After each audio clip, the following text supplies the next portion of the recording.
On the top 6 features to expect on the Galaxy Note 4.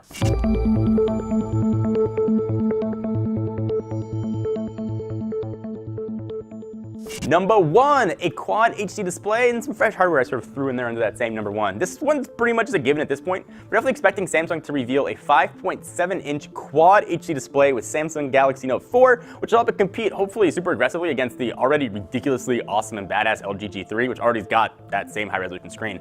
Samsung is pretty much the Yoda of display technology. We're hoping that this one's going to just blow us away. Based on the most recent crop of photos, though, we think the device is going to have near edge-to-edge display, so with just teeny tiny little bezels too, which should make it look dead sexy. And finally, we're looking at a small speed bump, probably a Snapdragon 805 chip in some markets, although it's likely Samsung will toss in a new Exynos chip for other areas like they like to do, maybe Europe and Asia. Also should see a 16-megapixel camera on the back as well. So I know we should have lumped that one into like 3, but just for argument's sake, let's make it just 1 because we had so much to talk about. So that would mean we're at number 2, virtual reality plugin. So in July, some spilled APK files for the Galaxy Note 4 revealed some features we can probably expect. We already know Samsung's working with the crazy awesome folks at Oculus on their own VR headset. It's going to work with latest smartphones. Galaxy Note 4 has a VR setup wizard stub APK that suggests Samsung introduce a virtual reality headset in tandem with the phone, and that the virtual reality headset and Samsung Galaxy Note 4 will work hand in hand. Other APK files, though, do support the Quad HD display, new S-Health 3.5 software, and a fingerprint reader. A virtual reality headset is largely expected to function similarly to Google Cardboard, which is kind of funny to say. Serving as a shell that can be paired with a Galaxy product to serve as full-functioning virtual reality headset. Essentially means it's gonna be like this on your head. You just kind of like look around and just like, ooh, I can see things. So it's a fancy version of what they could do with Cardboard. Coming in at number 3, new note-taking features, since it's got that note in its name. So leaked patents suggest, and there seems to be the theme here, leaked patents, suggesting the Samsung Note 4 or one soon after it will feature probably the most impressive S Pen functionality to date. The patent describes using ultrasound waves to pinpoint the S Pen's location at all times, using a series of sensors positioned around the phone's display. Hopefully all that fanciness translates to even more accurate note-taking, which would be a super impressive step, since, I don't know, the S Pen's been fine, I think it could have been better. Either way though, there's definitely bound to be improvements on the note-taking side. We can expect with Samsung's S Pen probably go through a full redesign.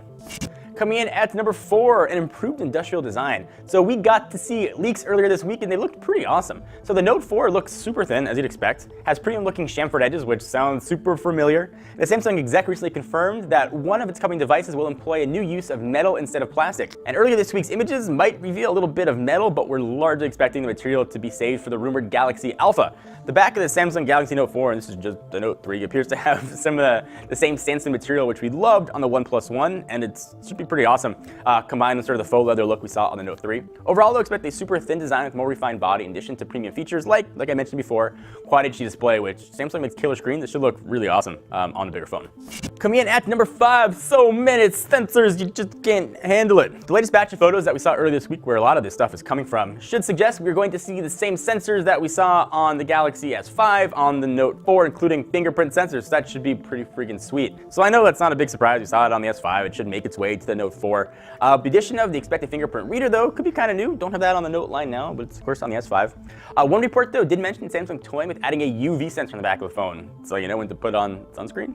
This could be used, though, to tell you how dangerous UV rays are on a given day, possibly alerting you to load up on sunscreen, and I'm totally not joking there. I would not expect that to happen. I don't need my phone to be like, listen, dude, you're gonna get skin cancer. I think that my eyes and my brain should tell me that, but who knows, maybe there'll be a sensor to be like, you shouldn't smoke, or you shouldn't be inhaling the air today, it is gross for you. But whatever, more sensors are gonna make its way into the Galaxy Note 4. And lastly, not really a feature, but something new, it should come to market way quickly after it gets announced. Evidently, if you believe the rumors, the S5 wasn't successful as Samsung was hoping it would be, and with the iPhone 6 and rumored iPhone Air coming very, very soon, the rumor mill is churning that Samsung's gonna try and get the Note 4 in your hands as soon as humanly possible. They've already allegedly asked manufacturers to boost production so that the phone can get to market mere days after it gets announced on September 3rd. That's way, way quicker than Samsung's usual schedule of announcing a phone, they're used to getting a sort of obscure small market and slowly filtering it out to the rest of the world. It should come to market very, very soon, so announced on the 3rd. Maybe second week of September, you might be able to see it in your hands, pick it up in carrier stores, but who knows, just a rumor right now. More likely it'll get announced, maybe able to be unlocked right after, and then whenever carriers get it, hopefully it'll be in just a few weeks after. Of course, though, these are just rumors, but it looks to be pretty concrete for what we're seeing. We will be in Berlin on September 3rd, so we'll be able to bring you the latest news as it happens. Of course, check back technobuffalo.com to get all of that goodness. I love big phones. I'm excited for what Samsung's going to offer. Any features you guys want to see we didn't mention, leave it down below, and we can have a talk about it. If we hear new rumors, I'll make sure that I bring them up. Anyway, guys, I'm Judd Render from TechnoBuffalo. See you next video. Bye-bye. Thank you guys for watching this video. We hope you enjoyed it. If you want to be up to date on what's coming next in the world of consumer electronics, hit the big subscribe button right down below.